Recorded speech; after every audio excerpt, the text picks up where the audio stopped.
दोस्तों, जब भी आप गूगल पे कुछ सर्च करते हो तो आपको लगता है कि ये पूरा इंटरनेट है। पर सच ये है कि जो इंटरनेट आप रोज यूज करते हो वो इंटरनेट का एक छोटा सा हिस्सा होता है। और इंटरनेट का एक ऐसा भी हिस्सा होता है जहां गूगल काम नहीं करता, नॉर्मल ब्राउजर्स नहीं चलते और लोग अपनी पहचान छुपाकर बात करते हैं। और इसी जगह को कहते हैं डार्क वेब। तो आज की वीडियो में हम बिना डर, बिना एग्जैगरेशन और बिना इलीगल चीज सीखे ये समझेंगे कि डार्क वेब होता क्या है, ये काम कैसे करता है और ये इलीगल है या नहीं, और सबसे इंपॉर्टेंट आम आदमी के लिए इसका क्या मतलब है। तो चलिए वीडियो को शुरू करते हैं। दोस्तों, सबसे पहले बेसिक कॉन्सेप्ट्स को समझना जरूरी है। 3 तरह के वेब होते हैं। पहला होता है सरफेस वेब, दूसरा होता है डीप वेब और तीसरा हो जाता है डार्क वेब। अगर मैं सरफेस वेब की बात करूं तो यहाँ पर Google, YouTube, Wikipedia, daily task जो आप करते हो इंटरनेट पर, जो आप देखते हो, ये वो एरिया है जो चीजें सर्च इंजन आपके सामने प्रेजेंट करता है। अगर मैं बात करूं टोटल इंटरनेट की तो ये हिस्सा सिर्फ 5 से 10% का होता है। अब अगर मैं दूसरे पॉइंट की तरफ आऊं जो है डीप वेब, ये नाम थोड़ा सा स्केरी लग सकता है सुनने में, पर यह बिल्कुल नॉर्मल चीज है। यहाँ पर email inbox, internet banking, company dashboard, ये सब कुछ इंक्लूड होता है, क्योंकि ये पासवर्ड के बिना एक्सेस नहीं होता। और ये बात क्लियर कर दूं कि ये डीप वेब जो है बिल्कुल इलीगल नहीं होता, ये लीगल है। अब आ जाते हैं सबसे स्कैरी पार्ट पे, जिसे हम बोलते हैं डार्क वेब। ये इंटरनेट का वो हिस्सा है जो सर्च इंजन से हिडन होता है, जिसे नॉर्मल क्रोम या सफारी से ओपन नहीं कर सकते, और जहां लोग जो हैं एनोनिमिटी के साथ कम्युनिकेट करते हैं, और यहीं से कंफ्यूजन शुरू होता है। अब थोड़ा समझते हैं कि डार्क वेब क्यों बनाया गया। अक्सर लोग सोचते हैं कि डार्क वेब जो है वो क्रिमिनल्स के लिए बना था, बट ये मैं बता दूं कि ये बिल्कुल भी सच नहीं है। डार्क वेब का फाउंडेशन प्राइवेसी और सिक्योरिटी के लिए रखा गया था।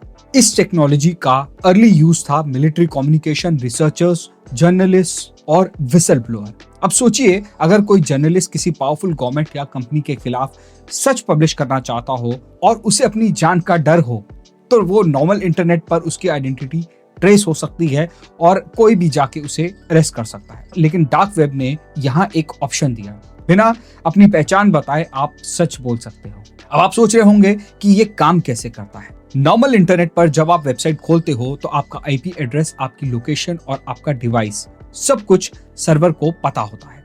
डार्क वेब के केस में सिस्टम थोड़ा सा अलग होता है। यहाँ आपका डेटा मल्टीपल लेयर्स से घूमता है, हर लेयर पर एक इंक्रिप्शन होती है और एक पॉइंट पूरा रूट नहीं जानता।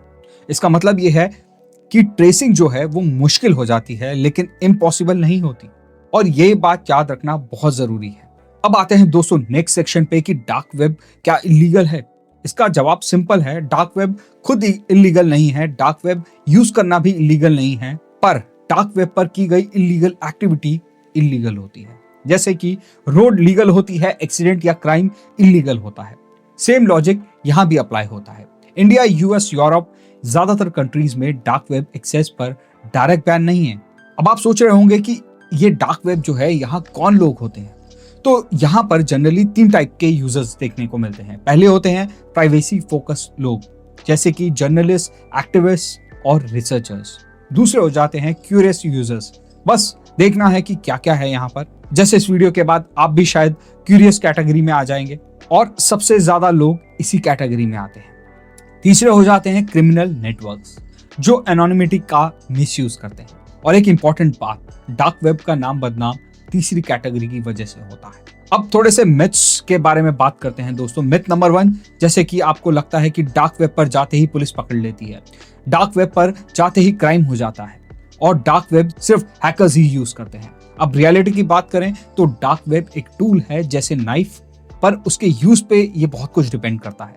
अगर नाइफ को सही तरीके से यूज किया जाए तो ये बहुत पावरफुल टूल है, लेकिन अगर उसका गलत इस्तेमाल किया जाए तो ये एक जानलेवा टूल है। और ज्यादा रिस्क ह्यूमन बिहेवियर से आता है, ना कि टेक्नोलॉजी से। अब बात कर लेते हैं दोस्तों कि आम आदमी के लिए डार्क वेब का क्या मतलब होता है। अब अगर मैं सीधी बात करूं, आपको डार्क वेब का यूज करने की कोई जरूरत नहीं है, पर आपको डार्क वेब समझना बहुत जरूरी है, क्योंकि data leaks, cyber crimes, online privacy, ये सब इनडायरेक्टली आपसे कनेक्टेड है। और डार्क वेब को समझना इंटरनेट को समझने का एक हिस्सा है। अब सवाल ये है कि डार्क वेब पर क्राइम कैसे होते हैं, आम लोगों का डेटा वहां पहुंचता कैसे है, और क्या डेटा ऑलरेडी डार्क वेब पर पड़ा हो सकता है, और सबसे इंपॉर्टेंट, आप अपने आप को कैसे सेफ रख सकते हैं। तो दोस्तों अब एक अनकंफर्टेबल रियलिटी की बात करते हैं। डार्क वेब पर क्राइम होता है, स्कैम्स होते हैं और डेटा बिकता है, पर यह सब फिल्म जैसा ड्रामेटिक नहीं होता।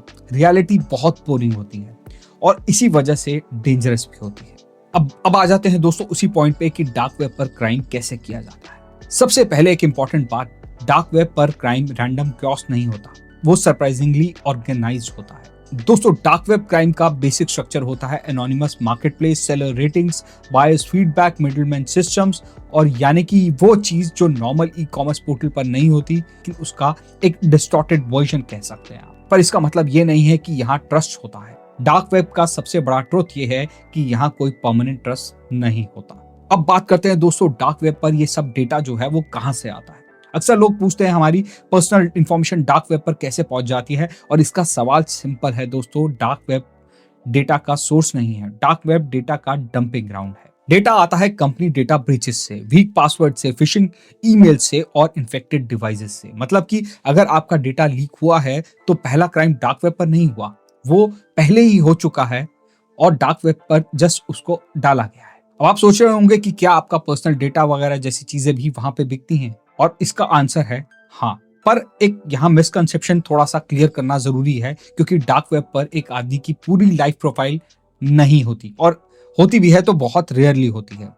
ज्यादातर डेटा जो है वो फ्रेगमेंटेड होता है, जैसे कि कहीं ईमेल का पासवर्ड हो गया, कहीं फोन नंबर होना, कहीं पार्शियल आइडेंटिटी आपकी मिल सकती है, लेकिन अलग अलग जगह डेटा आपको अवेलेबल हो जाता है, जैसे जिसे क्रिमिनल जो है वो बाद में कंबाइन करते हैं। इसीलिए स्ट्रॉन्ग सिक्योरिटी और सिर्फ एक जगह नहीं, हर जगह जरूरी होती है। अब बात करते हैं दोस्तों कि डार्क वेब पर स्कैम्स सबसे ज्यादा क्यों होते हैं। यहाँ एक आयरनिक सच है कि डार्क वेब पर क्रिमिनल्स भी क्रिमिनल्स को स्कैम करते हैं। रीजन सिंपल है, कोई लीगल प्रोटेक्शन नहीं होती, कोई कस्टमर केयर नहीं होता, इसीलिए फेक सेलर्स, फेक बायर्स और फेक मार्केट प्लेसेस मिल जाते हैं। बहुत कॉमन ही होते हैं ये, और इसीलिए डार्क वेब को क्रिमिनल का पैराडाइज समझना गलत नहीं होगा यहाँ, बल्कि इसका सही डिस्क्रिप्शन ये है क्राइम का हाई रिस्क जोन, आप इसे बोल सकते हैं।